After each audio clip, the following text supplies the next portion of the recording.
नमस्कार साथियों, चेतन भारत लर्निंग में आपका स्वागत है। आज हम चर्चा करने वाले हैं 13 अगस्त से 19 अगस्त तक जो महत्वपूर्ण समसामयिक घटनाएं हुई हैं, जिनसे हमारे प्रारंभिक परीक्षा और मुख्य परीक्षा में प्रश्न बन सकते हैं। और कुछ ऐसे प्रश्न बनते हैं आपके मुख्य परीक्षा में जहां पर आप एज ए रेफरेंस के रूप में, है ना, एज ए कोई तथ्य के रूप में आप करंट अफेयर या समसामयिक घटना जो होती है, कुछ तथ्य होते हैं, कुछ ऐसी योजना होती हैं, कुछ कार्यक्रम होते हैं जिन्हें हम पासिंग रेफरेंस के रूप में प्रयोग कर सकते हैं मेंस में, और जिसका आपका आंसर राइटिंग में एक बड़ा वेटेज हमें मिलता है। सबसे पहले हम देखते हैं कि आज हम कौन कौन से टॉपिक पढ़ने वाले हैं। तो आज हम जो टॉपिक देखेंगे उनमें 3 टॉपिक हैं, प्रमुख रूप से 3 मुद्दे हैं जिन पर हम चर्चा करने वाले हैं। सबसे पहला जो मुद्दा है या टॉपिक है वो है आपका तपस। तपस मतलब training for augmenting productivity and service. एक प्रकार का वेब पोर्टल है जो विभिन्न प्रकार के प्रशिक्षण जो ट्रेनिंग है वो ऑनलाइन के माध्यम से लोगों को उपलब्ध कराता है, जिससे लोग समाज के विकास में, देश के विकास में, समाज सुधार में एक क्या है अपनी अहम भूमिका निभा सके। बहुत सारे लोग इस क्षेत्र में काम कर रहे हैं, लेकिन उनके पास कोई प्रशिक्षण या स्किल्ड कुशल रूप से प्रशिक्षित ना होने के कारण उतनी उत्पादकता के साथ काम नहीं कर पाते हैं। तो उस उत्पादकता, क्योंकि लोगों के अंदर इच्छा तो है, लेकिन एक क्या है स्किलफुल या हम कहें कि उनके कौशल पूर्वक प्रशिक्षण ना मिलने के कारण उतना उसका आउटपुट है या उत्पादकता नहीं मिल पाती है। तो उसको बढ़ाने के लिए ये काम करेगा, इस पर हम चर्चा करेंगे, सारे एस्पेक्ट इसके देखते हैं। दूसरा, स्वतंत्रता दिवस पर हमारे माननीय प्रधानमंत्री मोदी जी के द्वारा बहुत सारे इनिशिएटिव पहलें स्टार्ट की गई हैं। तो एक एक पहल हम देखेंगे कौन कौन सी पहल स्टार्ट की गई हैं और अभी ये पहल क्यों स्टार्ट की गई हैं, ठीक है, इस पर भी हम देखेंगे। और उसके बाद वाहन स्क्रैपिंग जो नीति है इसका भी शुभारंभ किया गया है, जिसमें जो एक वाहनों की उम्र होती है ना, उदाहरण के लिए मान लीजिए कोई वाहन है जो 10 वर्ष तक अच्छे तरीके से काम करता है और 10 वर्ष के बाद उसकी क्षमता में कमी आती है, उसके द्वारा पॉल्यूशन या जो प्रदूषण है वो ज़्यादा किया जाता है।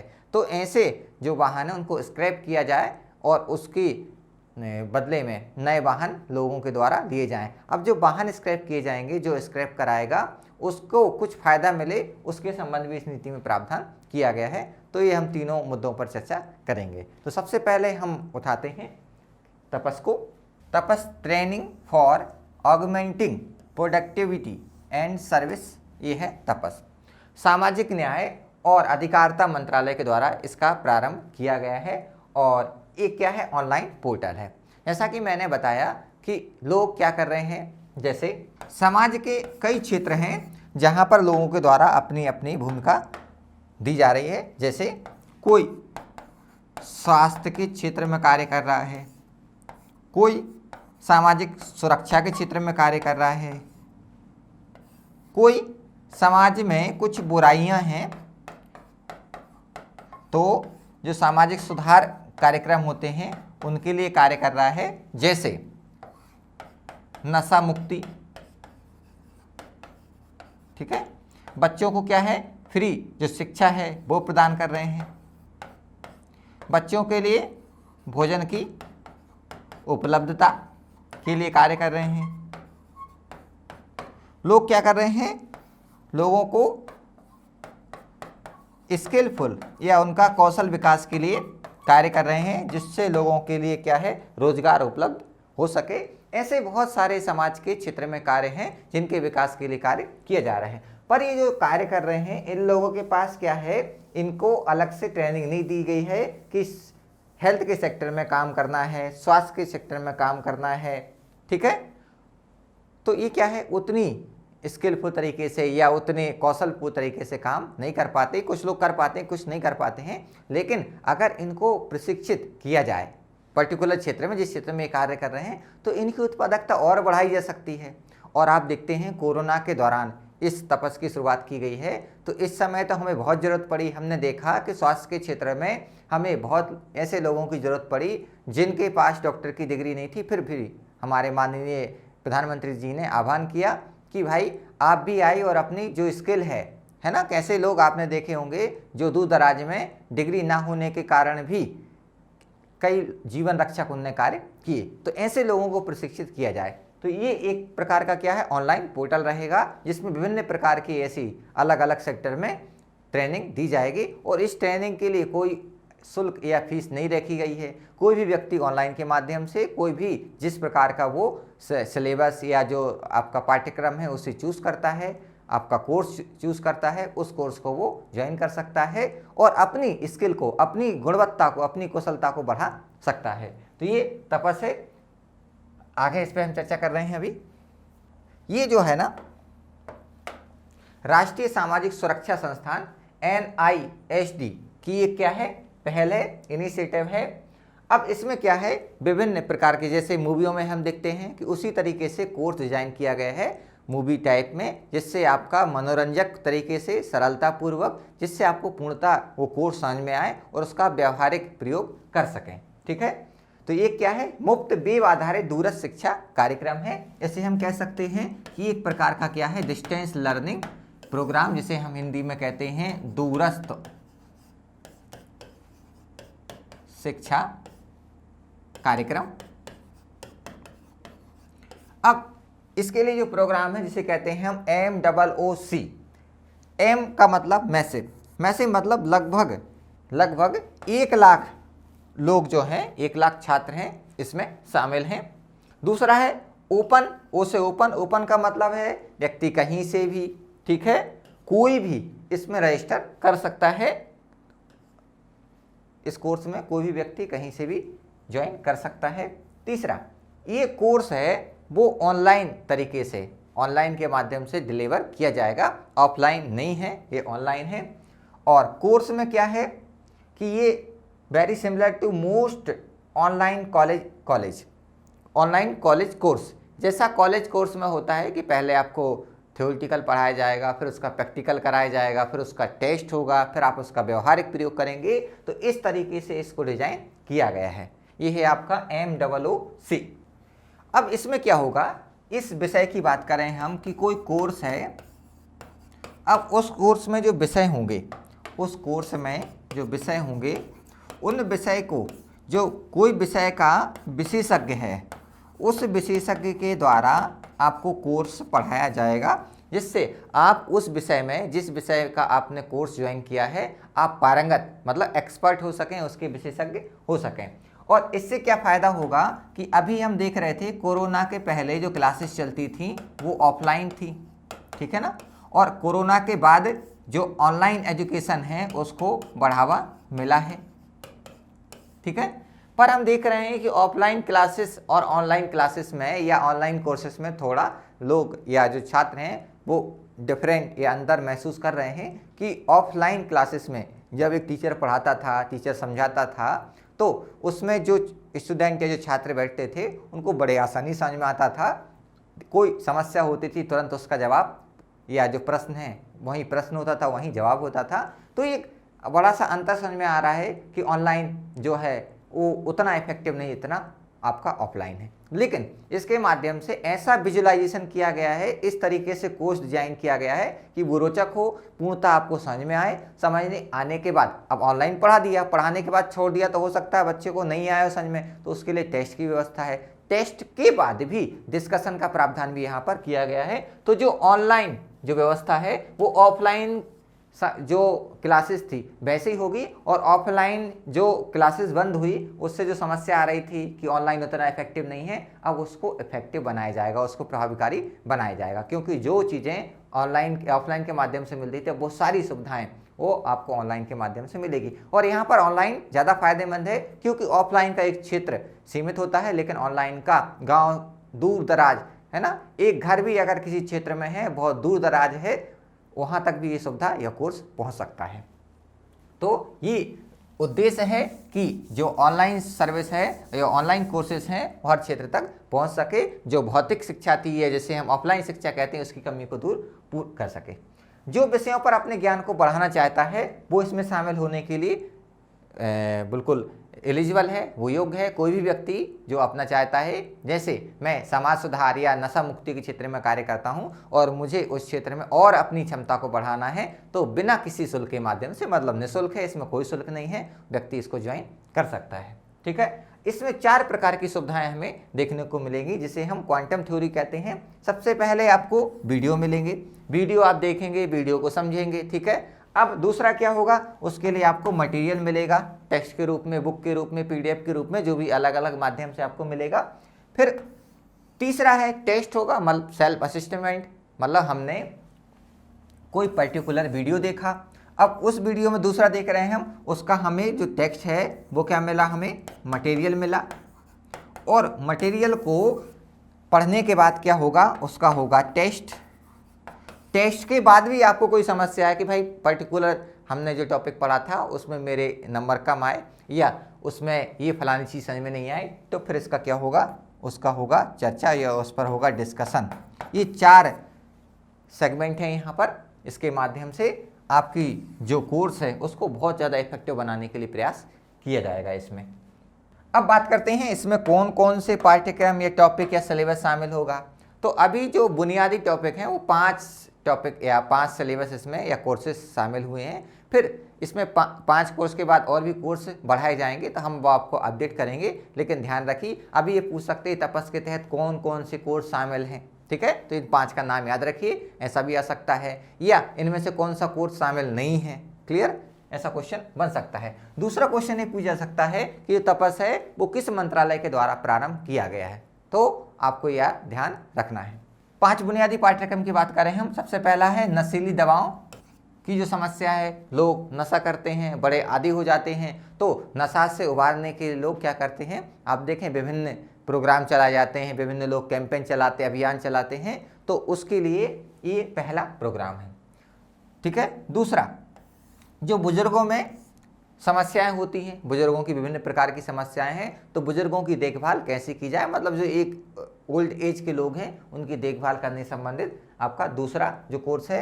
फिर तीसरा है कि जो भूलने की बीमारी होती है, लोग मतलब अपनी जो याददाश्त की क्षमता है उसको खो देते हैं या बहुत कम हो जाती है, तो उन लोगों की देखभाल कैसे की जाए, उनका मुद्दा जो है उसको कैसे सॉल्व किया जाए।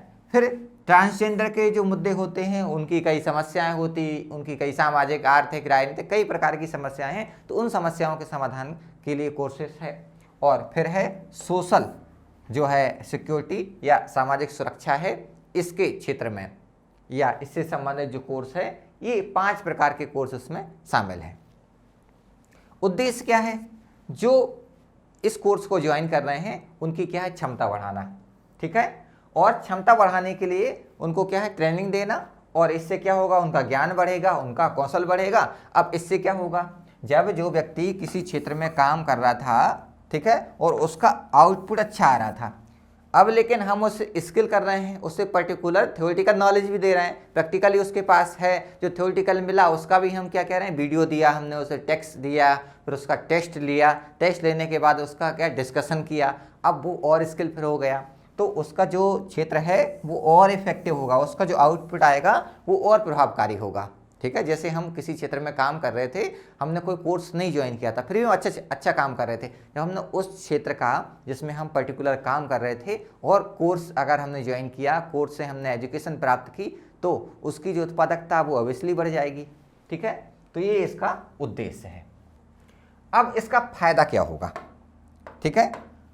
तो फायदा क्या होगा, सबसे पहली बात तो जो परिस्थितियाँ चेंज हुई हैं, ठीक है। सबसे पहले मैं बता रहा हूँ आपको कि जो ऑफलाइन मोड था, क्लियर, उससे जो ऑनलाइन मोड आ गया, इस परिवर्तन को हम एक्सेप्ट कर पाएंगे, ठीक है, क्योंकि अब और इसके फायदे भी बहुत ज़्यादा हैं कि ऑफलाइन जो क्षेत्र था वो सीमित था। दूसरा, जो सिलेबस बदलेगा, ठीक है, अभी आप जो काम कर रहे थे, जो जिसके बारे में आपको जानकारी थी, अब उसके बारे में जो आपको एक्स्ट्रा इन्फॉर्मेशन मिलेगी, जो अतिरिक्त आपको ज्ञान मिलेगा, है ना, जो नया सिलेबस है, ठीक है, तो उससे नई संभावनाएं बढ़ेंगी, आप नया जानेंगे, नया फिर उसका इम्प्लीमेंट करेंगे, मतलब उसको लागू करेंगे, और हमारे पास जो आउटपुट होगा वो और ज़्यादा क्या होगा, व्यापक होगा, ज़्यादा अच्छा होगा। फिर सामाजिक न्याय और अधिकारिता जो मंत्रालय है, ये क्या कर रहा है, सामाजिक रक्षा के क्षेत्र में काम करने वाले लोगों को बड़ी संख्या तक पहुंचाने में सक्षम बनाएगा। मतलब सामाजिक रक्षा मतलब समझ लें, इसको शब्द लिखा है सोशल डिफेंस। सामाजिक रक्षा का मतलब होता है इसमें राज्य, राज्य मतलब सरकार, सरकार मतलब केंद्र सरकार है, आपकी सेंट्रल गवर्नमेंट है, स्टेट गवर्नमेंट है, सारी सरकार, प्लस इसमें क्या है, जो जनता है। ये क्या है, जब समाज की सुरक्षा के लिए कार्य करने लगे कि समाज में कोई अनैतिक कार्य ना हो, समाज का कोई व्यक्ति नशा ना करे, समाज का कोई व्यक्ति गलत काम ना करे, समाज का बढ़ावा हो, समाज में सद्भाव हो, समाज का विकास हो, ठीक है। इन सारे सेक्टर के लिए जब लोग काम करते हैं, लोग मतलब जनता और राज्य, तो इसे हम कहते हैं सामाजिक रक्षा, ठीक है। इस सामाजिक रक्षा के क्षेत्र में क्या होगा, स्किलफुल लोग आएंगे। कुछ लोग ऐसे हैं जो इस क्षेत्र में काम करना चाहते हैं लेकिन उन्हें कोई प्रैक्टिकली अनुभव नहीं है, कोई थ्योरेटिकल अनुभव नहीं है, ठीक है। कोर्स उनको नहीं मालूम कैसा कोई कोर्स होता है, मालूम है तो पैसे नहीं है करने के लिए। अब ये सारी समस्याएं समाप्त हो जाएंगी। कोर्स आपको ऑनलाइन उपलब्ध हो रहा है ना, या उनके पास टाइम नहीं है, तो टाइम नहीं है तो ऑनलाइन आप कभी भी इसको ज्वाइन कर सकते हैं, फ्री में ज्वाइन कर सकते हैं, ठीक है। तो ये सब सारे क्या हो जाएंगे, जब ऐसे लोग स्किल होकर आएंगे जिनकी इच्छा है, तो समाज के क्षेत्र में क्या होगा, सुरक्षा का जो दायरा है वो बढ़ेगा। जो सामाजिक रक्षा में काम करने वाले लोग हैं उनकी संख्या बढ़ेगी, सामाजिक रक्षा में क्षेत्र काम करने वाले उनकी उत्पादकता भी बढ़ेगी, ठीक है। अब इसके अलावा और भी कुछ डिजिटल पहल हैं, जिसमें सबसे पहला है स्वयं। स्वयं का फुल फॉर्म देखें, study waves of active learning for young aspiring minds, ठीक है। 9 जुलाई 2017 को ये लॉन्च हुआ है। ये क्या है, एक ऑनलाइन पोर्टल है, और इस पोर्टल में क्या होगा कि जितने भी ऑनलाइन कोर्सेज चलाए जाते हैं उन ऑनलाइन कोर्स का इस पर आपको डिस्क्रिप्शन मिल जाएगा कि किस किस क्षेत्र में ऑनलाइन कोर्सेज चलाए जा रहे हैं। जैसे हम बात करें आर्ट्स के क्षेत्र में, ठीक है, साइंस के क्षेत्र में, ठीक है, मैथ्स या विज्ञान के क्षेत्र में, क्लियर। ऐसे अलग अलग क्षेत्र में जो जो कोर्सेज चलाए जा रहे हैं उनकी यहाँ पर आपको लिस्ट मिल जाएगी। मतलब एक ही जगह एक प्लेटफॉर्म है जहाँ पर विभिन्न प्रकार के ऑनलाइन कोर्सेज हैं, तो ये एक प्रकार का क्या है, पोर्टल है। ऐसे हम दूसरा देखें, ये है स्वयं प्रभा। अब इसके बाद जो नेक्स्ट है वो है आपका स्वयं प्रभा। जैसा हमने पढ़ा कि स्वयं क्या है, एक पोर्टल है जहाँ पर विभिन्न प्रकार के कोर्स हैं, चाहे वो साइंस के क्षेत्र में हो, चाहे वो आर्ट के क्षेत्र में हो, चाहे वो कॉमर्स के क्षेत्र में हो, चाहे वो गणित के क्षेत्र में हो, ठीक है। अलग अलग विषय के संबंध में क्या है, कोर्स का एक पोर्टल है। इसमें क्या है कि इन कोर्सों को एक डिजिटल के माध्यम से, मतलब जो DTH है उसमें लगभग आपके इसमें दिए हैं 32 जो चैनल हैं, हाई क्वालिटी वाले चैनल हैं, उनके माध्यम से 24 घंटे जब चाहें आप उन कोर्सों को देख सकते हैं। मतलब जैसे हम फिल्म देखते हैं वैसे इन कोर्सों को डिजाइन किया गया है। अब वो अलग अलग क्षेत्र के कोर्स हैं, तो ऐसे कितने 32 जो उच्च गुणवत्ता वाले चैनल हैं उनके माध्यम से 24 घंटे में जब आपके पास समय है, जब आप इन कोर्सों को देख सकते हैं, उनसे आप सीख सकते हैं। जैसे मैथ्स है, साइंस है, अलग अलग क्षेत्र में ये काम करते हैं। तो ये स्वयं प्रभा है। स्वयं प्रभा क्या है, चैनलों का एक समूह है जिससे आपको कोर्सेस डिजिटल माध्यम में या DTH के माध्यम से उपलब्ध होंगे। जबकि स्वयं क्या है, एक पोर्टल है जिसमें जो सारे कोर्स हैं उनका एक ही आपको प्लेटफॉर्म है जहां पर आपको ऑनलाइन कोर्सेज मिलते हैं। EAT national education alliance for technology, मतलब तकनीकी या प्रौद्योगिकी के लिए राष्ट्रीय शैक्षणिक गठबंधन।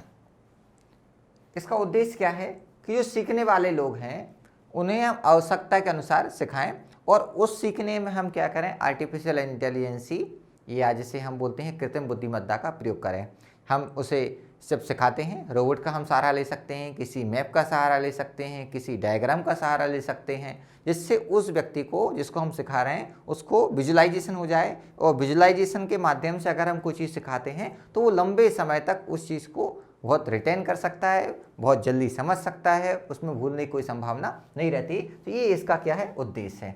अब इसे विकसित करने के लिए कई स्टार्टअप कंपनियां हैं, और जो इसलिए मानव संसाधन जो विकास है उसको पहचानना है और उन्हें एक सामान्य मंच के तहत लाना है ताकि जो स्टूडेंट हैं इसका लाभ ले सकें, ठीक है। और इसके लिए क्या करना पड़ेगा कि जो MHRD है ये सुनिश्चित करेगा कि भाई ये सुविधा कर्ता के रूप में किसको सुविधा देनी है, कैसे ये कार्य करेगा, और बड़ी संख्या में इनको लोगों को जिसको ये सुविधा देनी है उनको एकत्रित करने का काम करेगा।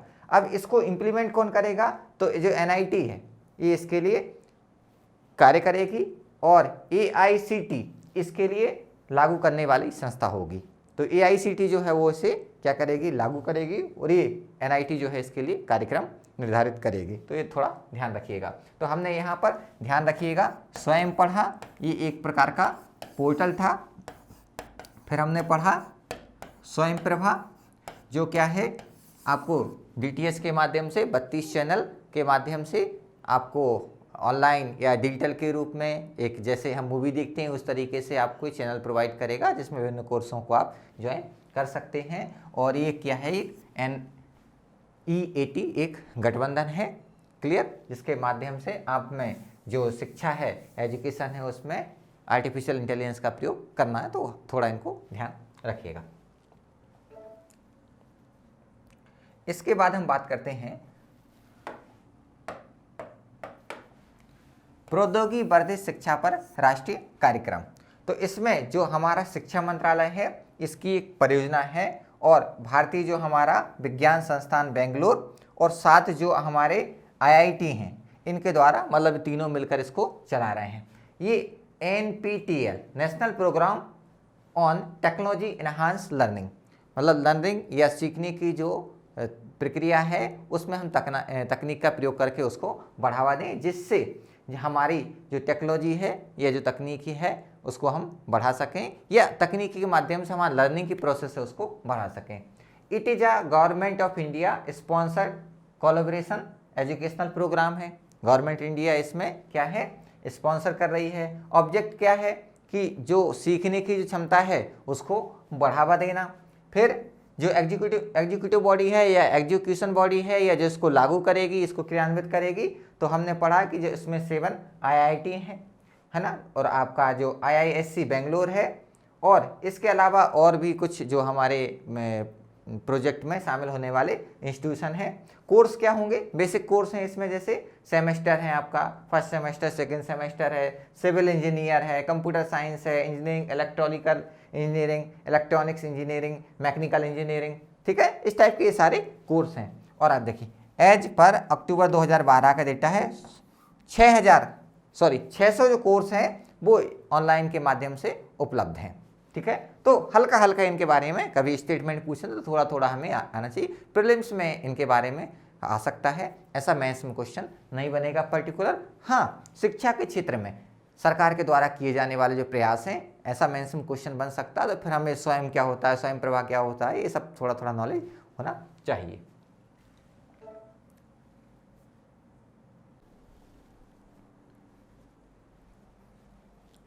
अब हम चर्चा करने वाले हैं कि हमारे स्वतंत्रता दिवस पर हमारे माननीय प्रधानमंत्री मोदी जी के द्वारा विभिन्न पहलें प्रारंभ की गई हैं। उन पहलों पर उनने वक्तव्य दिया है कि इनके विकास के लिए कार्य करें, या कौन कौन सी इनिशिएटिव लिए गए हैं। इसमें सबसे हम पहला देखते हैं, जिसमें है गति शक्ति मास्टर प्लान।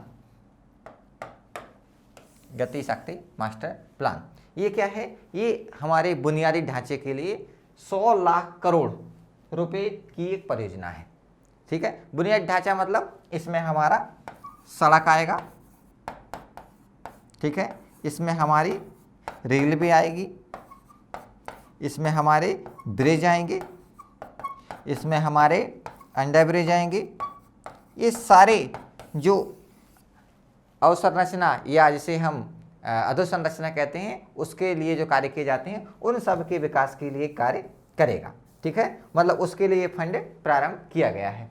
अभी क्या होता है, इससे क्या होगा, स्थानीय निर्माताओं को वैश्विक प्रोफाइल बढ़ाने में मदद करेगा और उन्हें दुनिया भर में अपने समकक्षों के साथ प्रतिस्पर्धा करने में मदद करेगा। मतलब अभी हमारे जो स्थानीय लोग हैं वो वैश्विक स्तर पर स्वस्थ प्रतिस्पर्धा नहीं कर पाते हैं। अब उसका कारण क्या है, उसका कारण ये है कि हमारे यहाँ अवसंरचनाएं या जो अधोसंरचना वो विकसित नहीं है, तो वस्तु की लागत ज़्यादा आ जाती है। मान लेते हैं ये भारत है, ठीक है ना, और ये कोई है आपकी ये कंट्री, और ये है बी कंट्री। अब बी कंट्री को कोई वस्तु है ना, कोई वस्तु लेना है या वस्तु इंपोर्ट करना है। अब या तो वो हमारी इंडिया से इंपोर्ट करेगी या आयात करेगी या इस ए कंट्री से करेगी। लेकिन भारत में कोई एक्स वस्तु बनाई जाती है, अब एक्स वस्तु बनाने में क्या होता है कि हमारे यहाँ अधोसंरचना सही नहीं है, ठीक है, अधोसंरचना नहीं है, तो उसमें क्या हो रहा है, अधोसंरचना ना होने के कारण, संसाधन सही ना होने के कारण उस वस्तु की जो लागत है वो लागत ज़्यादा आ जाती है। क्लियर? स्किलफुल व्यक्ति ना होने के कारण इसकी जो क्वालिटी है, जो गुणवत्ता है, वो भी वैश्विक स्तर की तुलना में कम रहती है। तो एक लागत ज़्यादा है, गुणवत्ता उसकी कम है। अब इस बी कंट्री को जब इंपोर्ट करना था तो उसने देखा कि इंडिया की जो वस्तु है उसकी गुणवत्ता कम है और उसकी लागत ज़्यादा है, तो वो इससे क्या करेगी, वस्तु को इंपोर्ट कर लेगी। तो वैश्विक स्तर पर ये जो हमारा कंपटीशन है वो नहीं हो पाएगा। क्लियर? ये समस्या इससे दूर हो जाएगी, क्योंकि जब हमारे यहाँ आधारभूत संरचना और संरचना का विकास होगा तो वस्तुओं की लागत कम होगी, उसमें गुणवत्ता बढ़ेगी। और इससे क्या होगा, हमारे यहाँ के जो निर्माता हैं, जो भारत में प्रोडक्शन का काम करते हैं, वो वैश्विक स्तर पर क्या कर पाएंगे, कॉम्पीट कर पाएंगे, प्रतिस्पर्धा कर पाएंगे। क्योंकि भारत को विनिर्माण और निर्यात दोनों बढ़ाने की जरूरत है, हमें मैन्युफैक्चरिंग भी बढ़ाना है और हमें जो एक्सपोर्ट है उसको भी बढ़ाना है। भारत दुनिया भर में बिकने वाले हर उत्पाद को भारत से जुड़ा है और भारत का जो हर उत्पाद है वो हमारा क्या है, हमें रिप्रेजेंट करता है। हमारे माननीय प्रधानमंत्री मोदी जी ने बहुत अच्छी बात कही है कि भारत का हर एक प्रोडक्ट है वो वैश्विक स्तर पर जब भी दूसरे देश में जाता है तो भारत के एक ब्रांड एम्बेसडर के रूप में कार्य करता है। वो भारत को रिप्रेजेंट कर रहा है, वो बता रहा है भारत की स्थिति कैसी है, वो बता रहा है भारत की वस्तुओं की जो गुणवत्ता है वो कैसी है, वो बता रहा है भारत के लोग कैसे हैं, भारत की समाज कैसी है। ठीक है, तो उसमें हमें गुणवत्ता का विशेष ध्यान रखना है। यह भविष्य में युवाओं के लिए रोजगार के अवसरों का एक स्रोत होगा, क्योंकि जैसे हम अगर मैन्युफैक्चरिंग बहुत अच्छे से करेंगे तो हमें एक जो वैश्विक स्तर पर क्या होगा, इंपोर्ट जो एक्सपोर्ट है, मतलब दूसरी कंट्री हमसे खरीदेगी वो इंपोर्ट कहलाएगा, हम जो उनको देंगे वो एक्सपोर्ट कहलाएगा, एक्सपोर्ट बढ़ेगा। इससे हमारी वैश्विक जो है भागीदारी वो बढ़ेगी, वैश्विक स्तर पर हमारा जो है साझेदारी बढ़ेगी, गुणवत्ता हमारी की एक अलग पहचान होगी और इससे जो मुद्रा या जो करेंसी आएगी वो तो अलग बात है, इससे हमारी जीडीपी में क्या होगी, ग्रोथ होगी और अंततः हम कह सकते हैं कि इससे भारत की जो अर्थव्यवस्था वो मजबूत बनेगी। इसके बाद जो एक मिशन अगला जो लॉन्च किया है नरेंद्र मोदी जी ने, हालांकि ये पहले लॉन्च किया जा चुका है, बस ये याद दिलाया जा रहा है, जो राष्ट्रीय हाइड्रोजन मिशन है। राष्ट्रीय हाइड्रोजन मिशन में क्या है कि जो जल है, ठीक है, जल से जो ऑक्सीजन है उसको अलग किया जाता है, मतलब एक टेक्निकल टर्म है, इसको आप एक बार देख लेना। तो इस हाइड्रोजन मिशन की जब हम कोई एनर्जी प्रोड्यूस करते हैं तो उसमें एक शब्द सुना होगा आपने, इसे कहते हैं हम ग्रीन हाइड्रोजन। ग्रीन हाइड्रोजन का मतलब है कि जब हाइड्रोजन का हमने प्रयोग किया या हाइड्रोजन से हमने ऑक्सीजन अलग किया तो उसमें पर्यावरण का बिल्कुल नुकसान नहीं हुआ, मतलब पर्यावरण मित्र के तहत इसमें काम किया, या इसमें कोई जो हरित गैस होती है उसका उत्सर्जन नहीं हुआ। ठीक है, इससे पर्यावरण में कोई नुकसान नहीं हुआ। ये है आपका हरित हाइड्रोजन। अब इसके लिए क्या करेंगे आप, इसमें क्या लिखा है, राष्ट्रीय हाइड्रोजन मिशन और हरित हाइड्रोजन क्षेत्र भारत को अपने जलवायु लक्ष्यों को पूरा करने में क्या है, छलांग देगा। अब जब हम ऐसी एनर्जी प्रोड्यूस करेंगे तो हमें ये फायदा होगा कि इसमें सबसे पहली बात तो क्या है, पर्यावरण का कोई नुकसान नहीं हो रहा है। दूसरी बात, इसके तहत हम जो एक्स्ट्रा अतिरिक्त ऊर्जा का उत्पादन करेंगे उससे हमें क्या होगा कि हम जो कोई वस्तु का प्रोडक्शन करते थे, कोई वस्तु का निर्माण करते थे, उसके लिए हमें विदेश से या किसी दूसरे देश से एनर्जी क्या करनी पड़ती थी, इंपोर्ट करनी पड़ती थी। तो अब हमें इंपोर्ट नहीं करनी पड़ेगी, तो इंपोर्ट नहीं करनी पड़ेगी तो इससे हमें जो लागत है उसमें लागत कम हो जाएगी और लगभग जो 12 लाख करोड़ रुपए जो हम ऊर्जा या एनर्जी के सेक्टर में खर्च करते हैं, इसमें क्या आएगी, कमी आएगी। ठीक है, तो पर्यावरण के क्षेत्र में भी फायदा है और हमारा इससे पैसा भी बचेगा, दोनों में हमें इसमें फायदा होगा। इसके बाद है नेक्स्ट है जिसे कहते हैं चावल फोर्टिफिकेशन या राइस।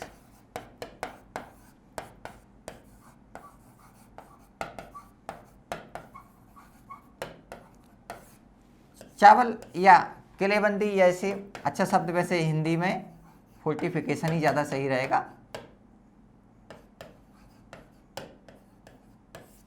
फोर्टिफिकेशन का मतलब ये है कि अगर कोई अन्न है, कोई अनाज है, उसमें अगर हम मिनरल्स की, प्रोटीन्स की, खनिज की मात्रा आर्टिफिशियल तरीके से कृत्रिम रूप से बढ़ा दें जिससे व्यक्ति को पोषण ज़्यादा मिल सके, तो इसे कहते हैं हम क्या, फोर्टिफिकेशन। अब इसमें क्या है, विभिन्न जो सरकारी योजनाओं के तहत वितरित चावल को 2024 तक और क्या करना, फोर्टिफाइड करना है, जिससे लोगों को क्या है, जो पोषण युक्त आहार मिल सके। आप देखें हमारी भारत की जो स्थिति है वो भुखमरी वाली स्थिति नहीं है, लेकिन जिसे हम बोलते हैं आदर्श भुखमरी।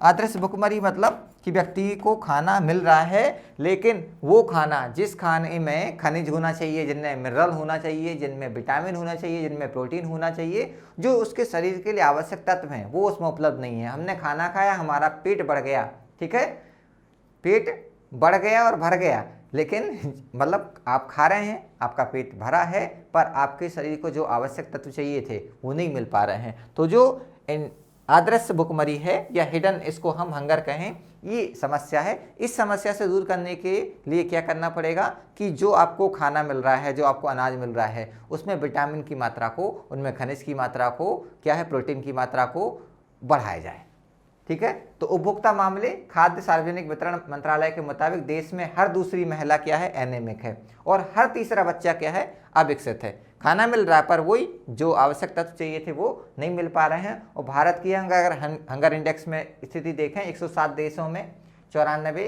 94 स्थान पर है। महाराष्ट्र और गुजरात से 6 राज्यों में पायलट योजना के तहत फोर्टिफाइड चावल का वितरण शुरू किया है। मतलब चावल में क्या है, इन खनिजों, इन विटामिन्स और इन प्रोटीन की मात्रा को बढ़ाकर दिया जा रहा है। 2024 तक इसको हर क्षेत्र में जो आपकी राशन की उचित मूल्य की दुकानें होती, उनके माध्यम से, पीडीएस के माध्यम से वितरित करना है। ये है आपका क्या, चावल या राइस फोर्टिफाइड स्कीम। इसके बाद जो नेक्स्ट प्रोजेक्ट है वो है आपका वंदे भारत ट्रेन। 75 भारत, जो वंदे भारत ट्रेन है वो मोदी जी के द्वारा चलाने की पहल की गई है कि 75 वंदे भारतम या वंदे भारत जो ट्रेन है वो चलाई जाएंगी, जो क्या करेंगी, विभिन्न देश के हिस्सों को जोड़ने का काम करेंगी। इससे क्या होगा कि लोगों की जो आवाजाही होती है उसको एक गति मिलेगी, और इससे 2022 तक लगभग 40 शहरों को जोड़ने का लक्ष्य रखा गया है। और 2022 में हम क्या करेंगे, हमारा 75वां स्वतंत्रता दिवस मनाएंगे। उस दिन तक या उस डेट तक हम, जो 2022 को है, क्योंकि हम 2022 में क्या करेंगे, 75वां हमारा आज़ादी का जश्न मनाएंगे, और उस समय तक 40 शहरों को इसको या इन ट्रेनों के माध्यम से जोड़ने का लक्ष्य रखा गया है। इसके अलावा नेक्स्ट है सैनिक स्कूल।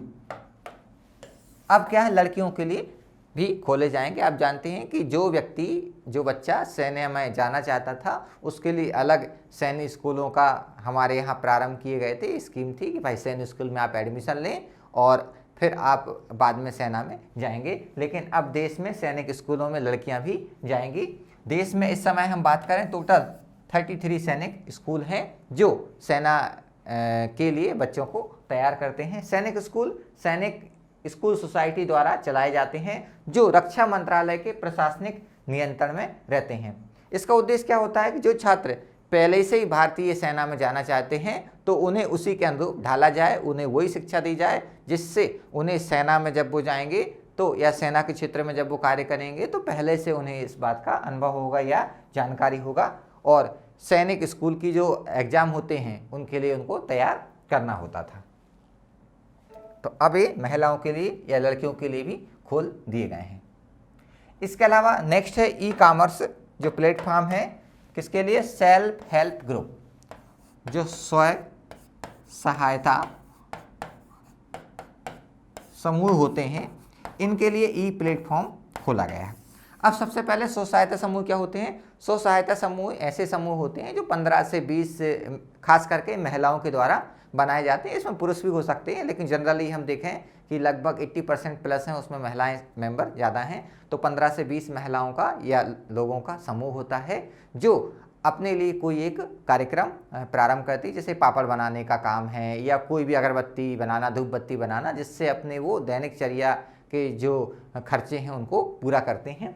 अब इनके द्वारा जो कार्यक्रम चलाया जा रहा है, मतलब अगरबत्ती बना रहे हैं, ये पापड़ का काम कर रहे हैं, तो उसके लिए डिजिटल प्लेटफॉर्म की शुरुआत की जा रही है। इस डिजिटल प्लेटफॉर्म के द्वारा क्या होगा कि जो देश है, विदेश हैं, सबको इनके माध्यम से जोड़ा जाएगा और उनके जो प्रोडक्ट हैं उनको एक वैश्विक पहचान मिलेगी। इनसे इनकी बिक्री में भी क्या होगा, इजाफा होगा और इन्हें एक इंटरनेशनल या नेशनल दोनों प्रकार के मार्केट मिलेंगे। इससे ज़्यादा महिलाएं जोड़ेंगी, वो अपना प्रोडक्ट बेचेंगी और इससे उनके उत्पादन में या उनके प्रोडक्शन में भी बढ़ोतरी होगी, इनकी इनकम भी बढ़ेगी। ठीक है, तो ये इसका क्या है, उद्देश्य है। इसके बाद नेक्स्ट है पार्टीशन हॉरर्स रिमेम्बरेंस डे। विभाजन की जो भयावह स्थिति थी उसको याद दिलाने वाला दिवस के रूप में हम 14 अगस्त को मनाएंगे। ऐसी घोषणा हमारे माननीय प्रधानमंत्री जी के द्वारा हमारी 15 अगस्त के स्वतंत्रता दिवस पर की गई। यह दिन भारतीयों को सामाजिक विभाजन, वैमनस्य के जहर को दूर करने और एकता, सामाजिक सद्भाव और मानव शक्तिकरण की भावनाओं को मजबूत करने की आवश्यकता को याद दिलाएगा। जो समस्याएं थी अब उनको दूर करने की याद दिलाने के लिए इस दिवस की शुरुआत माननीय मोदी जी के द्वारा प्रारंभ की गई है या घोषणा की गई है। नेक्स्ट और हमारा लास्ट टॉपिक है वो है वाहन स्क्रैपिंग का नीति का शुभारंभ। स्क्रैपिंग का मतलब हो गया तोड़ना। यह किसको तोड़ने की बात हो रही, वाहन को। कौन से वाहन को, ऐसे वाहन जो पुराने हो चुके हैं, जिनसे क्या है पर्यावरण को नुकसान हो रहा है, जिनके द्वारा प्रदूषण किया जा रहा है, जिनकी सिस्टमेटिक तरीके से नहीं चल रहे हैं। मतलब आपके पास कार तो है 20 साल पुरानी, 15 साल पुरानी, पर उसके जो एयरबैग हैं वो नहीं खुल सकते। ठीक है, तो ऐसी जो आपके वाहन हैं उनको क्या है, स्क्रैप कर दिया जाए, तोड़ दिया जाए। और तोड़ने के बाद क्या है, आपको एक सर्टिफिकेट दिया जाए। सर्टिफिकेट लेकर आप जाएंगे, जब आप नया वाहन खरीदते हैं तो आपको उसमें छूट मिले, आपको पंजीकरण में छूट मिले, आपको रोड टैक्स में छूट मिले, आप खरीद रहे हैं, आपका जो रजिस्ट्रेशन है वो फ्री हो जाए। तो ऐसी कुछ सुविधाएं आपको मिले, इससे व्यक्ति को क्या है, अभिप्रेरणा मिले, मोटिवेशन मिले कि वो वाहन को क्या करे, स्क्रैप कराए और आपका नया वाहन खरीदे। ठीक है, तो इस पर हम चर्चा करने वाले हैं। देखते हैं इसमें क्या क्या प्रावधान या इस नीति में क्या प्रावधान किया है। सबसे पहली बात तो 2021 में इसकी घोषणा की गई है। इस नीति में 51 लाख हल्के मोटर वाहन शामिल होने का अनुमान है जो 20 वर्ष से अधिक आयु के हैं, और अन्य 34 लाख क्या हैं, हल्के मोटर वाहन 15 वर्ष से अधिक आयु के हैं।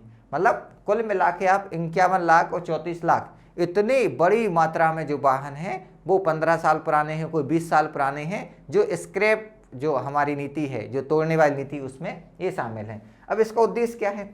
पहला उद्देश्य है कि पुराने जो खराब वाहन हैं उनको कम करना है। जिससे क्या होता है, अब इनसे एमिशन होता है, इससे CO2 आपका कार्बन डाइऑक्साइड निकलती है, इससे कार्बन मोनोऑक्साइड निकलती है ना, धुआं निकलता है, एरोसोल आपका निकलता है, इससे पॉल्यूशन बढ़ता है और पर्यावरण को नुकसान होता है ना। वो पर्यावरण में जो विषैले तत्व हैं वो हमारे शरीर में पहुंचते हैं, हम सांस के माध्यम से अंदर लेते हैं, हमारा श्वसन तंत्र खराब होता है। तो ओवरऑल ये व्यक्ति पर्यावरण, हम अंतर संबंध कहते हैं, एक दूसरे से जुड़े हैं, व्यक्ति को भी नुकसान है, पर्यावरण को भी नुकसान है।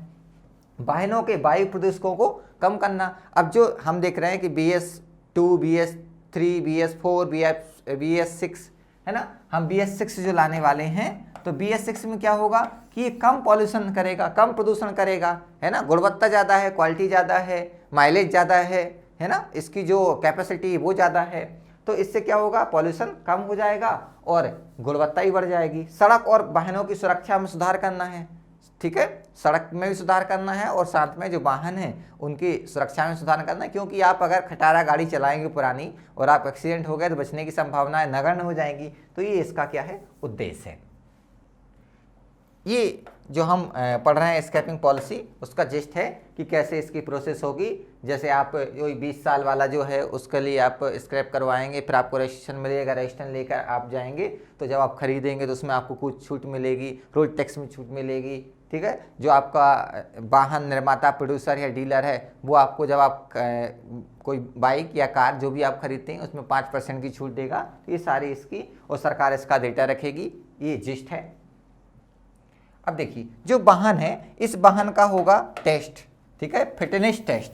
फिटनेस का ये मत समझिए कि व्यक्ति का फिटनेस हो रहा है, ठीक है। जैसे हमारा फिटनेस टेस्ट होता है कि हम फिट हैं कि नहीं, ऐसे ही वाहन का टेस्ट होगा। अब जो कॉमर्शियल या वाहन जो है वाणिज्यिक प्रयोग में ले जाते हैं, जैसे ट्रक है, ठीक है, 407 है, तो ऑटो है, इनका 15 साल से अधिक अगर पुराने हो गए हैं, और इसके अलावा जो हम निजी प्रयोग करते हैं जैसे कार है, बाइक है, वो 20 साल से पुराने हो गए हैं, तो इनके रजिस्ट्रेशन को क्या कर दिया जाएगा, रद्द कर दिया जाएगा।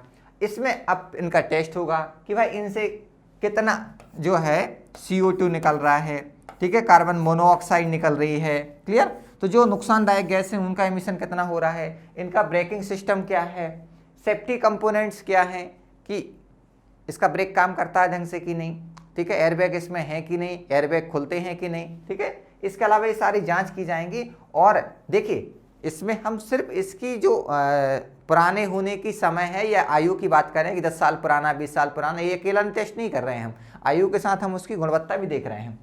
केंद्रीय अगर फेल हो गया तो इसका रद्द कर दिया जाए। केंद्रीय सड़क और परिवहन मंत्रालय ने स्क्रैपिंग सुविधाओं, उनकी शक्तियों और पालन की जाने वाली स्क्रैपिंग प्रक्रियाओं की जो पंजीकरण प्रक्रिया है उसके संबंध में क्या कर दिए, नियम जारी कर दिए हैं। मतलब कैसे स्क्रैपिंग होगी, कैसे क्या क्या इसके नियम होंगे, क्या प्रोसीजर होगा, कैसे सर्टिफिकेट मिलेगा, सर्टिफिकेट जो मिलेगा उसका फ़ायदा क्या, वो सारे जो आपके नियम होते हैं वो जारी कर दिए गए हैं। अब जब आपने स्क्रैप करवाया तो स्क्रैप करने के बाद आपको सर्टिफिकेट मिलेगा। उस सर्टिफिकेट में क्या है, व्यक्ति अगर व्यक्तिगत वाहन का सर्टिफिकेट है तो उसे 25% छूट मिलेगी, और अगर उसका कॉमर्शियल है तो 15% छूट मिलेगी। किसमें, रोड टैक्स में, ठीक है, 25% और 15%।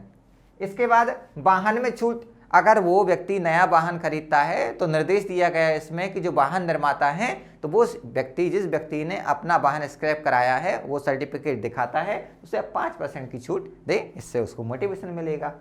अगर कोई व्यक्ति है जो 15 वर्ष या उससे अधिक पुराना क्या करता है, वाहन चलाता है, तो उसका पंजीकरण रद्द कर दिया जाएगा, ठीक है। अब पंजीकरण फिर से कराएगा तो उसका शुल्क लिया जाएगा। इससे क्या होगा कि उसे हतोत्साहित किया जाएगा, जिससे वो मोटिवेट हो कि भाई इससे अच्छा तो हम फिर से नया खरीद लेते हैं, क्लियर। अब इसका महत्व देखें कि जब कोई जो वाहन है उन वाहन को तोड़ने के लिए क्या करना पड़ेगा, जो स्क्रैप यार्ड बोलते हैं हम इन्हें, मतलब जहाँ पर इनको तोड़ा जाएगा उनकी स्थापना की जाएगी। अब इसमें क्या करेगा व्यक्ति, निवेश करेगा कोई, क्लियर, निवेश करेगा, इसमें लोगों को रोजगार मिलेगा, क्योंकि तोड़ने के लिए रोजगार चाहिए, क्लियर। रोजगार मिलेगा तो लोगों की आय बढ़ेगी। अच्छा, इसमें जो निवेश करेगा, अब निवेश के लिए हो सकता है वो बैंक से लोन ले, तो जो बैंकिंग गतिविधियां वो बढ़ेंगी, लोग निवेश करेंगे, लोगों को रोजगार मिलेगा, रोजगार मिलेगा तो इनकी क्या है, आय बढ़ेगी, आय बढ़ेगी तो ये फिर खर्च करेंगे। तो जो अर्थव्यवस्था में जो सर्कल चलता है ना, कि जो हमारी कोरोना के कारण अर्थव्यवस्था बैठी हुई है वो फिर से चल जाएगी। तो ये जो व्यवस्था है, इसके अलावा और फायदे क्या होंगे कि स्क्रैप से कई ऐसे प्रोडक्ट निकलेंगे जो नई, जो हम दोबारा जो मशीन बनाते हैं उनमें वो प्रयोग होंगे। जो हम स्टील हम इंपोर्ट करते थे वो हमें इंपोर्ट नहीं करनी पड़ेगी, ठीक है। कहा जाता है इसमें 35,000 लोगों को रोजगार मिलेगा, है ना, 10,000 करोड़ का जो निवेश है वो किया जाएगा, ठीक है। और भारत ने पिछली साल जो 23,000 करोड़ रुपए का क्या स्टील लिया था ना, इंपोर्ट किया था, अब ऐसे स्टील की जरूरत नहीं पड़ेगी, क्योंकि हमारे यहाँ ही इससे निकलेगा। और इससे देश में अधिक स्क्रैप यार्ड का निर्माण होगा और पुराने वाहनों से कचरे की प्रभावी वसूली हो जाएगी। ये क्या हो जाएंगे, इसके फायदे हो जाएंगे या महत्व हो जाएगा। इसके अलावा और क्या फायदा होगा, और क्या इसका महत्व है, तो हम देखते हैं कि इससे हमें बेहतर राजस्व का फायदा होगा कि जो भारी और मध्यम वाणिज्यिक जो वाहन हैं उनकी बिक्री बढ़ेगी, ठीक है। तो कोविड-19 के कारण जो अर्थव्यवस्था में शिथिलता आई थी, अब वो अर्थव्यवस्था पटरी पर चलने लगेगी, तेजी उसमें आ जाएगी। और इस नीति से सरकारी खजाने को GST के करीब 30,000 से 40,000 करोड़ रुपए मिलने की उम्मीद है कि हाँ, इतना पैसा इससे आएगा, इस पॉलिसी से, ऐसा उम्मीद लगाई जा रही है। इसके अलावा हम देखें नेक्स्ट कि इससे कीमतों में कमी भी हमें देखने को मिलेगी, क्योंकि जब हमने कोई किसी प्रोडक्ट को, किसी आपके वाहन को स्क्रैप किया तो उससे जो पुर्जे बचे है ना, कई प्रकार के जो पार्ट्स हैं वो बचते हैं, जब उनको रिसाइकिल करेंगे तो लागत कम आएगी, लागत कम आएगी तो जो नए आपकी जो वाहन बन रहे हैं उनकी कीमतों में कमी आएगी, प्रदूषण घटेगा इससे, ठीक है ना। और चूंकि पुराने वाहन 10 से 12 गुना अधिक पर्यावरण प्रदूषण करते हैं और अनुमान है कि 17 लाख मध्यम और भारी वाणिज्यिक वाहन 15 वर्ष से अधिक पुराने हैं, मतलब इतने तो क्या है स्क्रैप किए जाएंगे, तो पॉल्यूशन इससे कम हो जाएगा। पुनर्चक्रण होने से हमें जो पुर्जे हैं या जो पार्ट्स हैं वो मिल जाएंगे, उन पार्ट्स को हम नई जो मशीन बना रहे हैं उसमें प्रयोग कर लेंगे, तो नई मशीन की जो है लागत कम हो जाएगी और एफिशिएंसी ज़्यादा रहेगी, गुणवत्ता ज़्यादा रहेगी, माइलेज ज़्यादा रहेगा, पॉल्यूशन कम रहेगा, पर्यावरण मित्र रहेंगे। तो ये सब क्या हैं, इसके फायदे हैं। तो देखिए आज हमने इन टॉपिक्स पर चर्चा की। अब इन टॉपिक्स में आपको अगर कोई ऐसा लगता है कि कोई चीज़ हमें समझ में नहीं आई, कोई डाउट है, तो आप हमें विभिन्न माध्यम से, कमेंट के माध्यम से पूछ सकते हैं, मेल कर सकते हैं, कॉल कर सकते हैं, हम आपके सवालों का जवाब देने की कोशिश करेंगे। अब आपको ध्यान रखना है कि इनमें से कुछ ऐसे हैं जो फैक्चुअल हैं, वो आपके प्रीलिम्स एग्जाम में प्रश्न बन सकते हैं, और कुछ ऐसे हैं जो मेंस एग्जाम में बन सकते हैं, कुछ ऐसे हैं जिन्हें हम एज अ रेफरेंस के रूप में प्रयोग कर सकते हैं, ठीक है। तो इसको थोड़ा आप एक स्क्रूटनी करके छांट करके रखते जाएं, मतलब छांट करके आपके जो डायरी है उसमें हल्का हल्का इनको नोट करते जाएं। तो आज बस इतना ही, आज के लिए धन्यवाद। मिलते हैं नए सप्ताह में नए समसामयिक घटनाओं के साथ, तब तक के लिए धन्यवाद।